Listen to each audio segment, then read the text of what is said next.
figure de l'humour en France, Guillaume Basseste éteint le jeudi 1er juin 2023. Le comédien souffrait d'une maladie des os de verre. Un handicap qu'il a énormément éprouvé dès le plus jeune âge, comme il racontait il y a quelques années à Voici. Il n'avait que 36 ans. Guillaume Basseste éteint le jeudi 1er juin 2023. Une terrible nouvelle communiquée ce vendredi par Dark Smile, l'équipe de production de l'humoriste qui se produisait ces derniers jours dans la toute France pour présenter son spectacle Inch'Allah.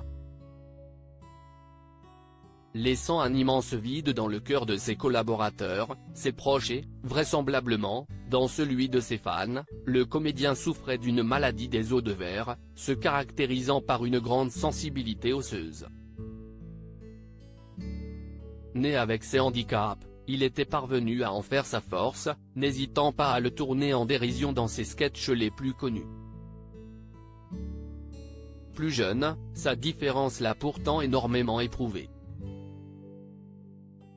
Les bouleversantes confidences de Guillaume Basseste sur son parcours de vie avant de connaître la reconnaissance, en faisant les premières parties de pointure du milieu ou en participant à plusieurs émissions présentées par Laurent Ruquier, qui lui a rendu un touchant hommage, Guillaume Basseste a longtemps cherché sa voie.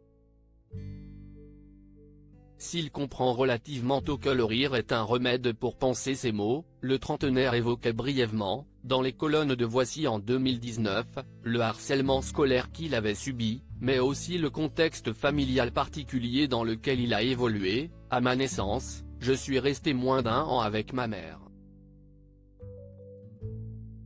Elle n'a pas assumé, et je me suis retrouvé en pouponnière jusqu'à l'âge de 4 ans. Après, je suis allé dans un centre la semaine et dans une famille d'accueil le week-end. À 7 ans, j'y suis resté à temps plein mais, 2 ans plus tard, j'ai dû en repartir, leur avait-il expliqué. La suite de son chemin n'a pas été des plus simples. Cette unique personne qu'il a traité comme son propre fils ballotté d'assistante familiale en assistante familiale, il atterrit dans une famille catho, croyante et pratiquante qui avait déjà 7 ou 8 enfants.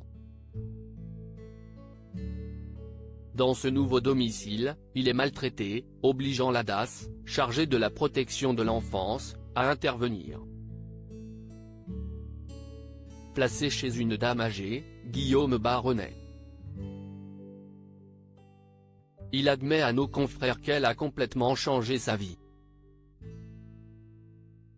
Je considère ces enfants comme mes oncles et tantes, avait-il confié. Décédée en 2010, cette maman de cœur n'a malheureusement pas pu être témoin du succès de son garçon, chose qu'il considérait comme étant la grande tristesse de sa vie.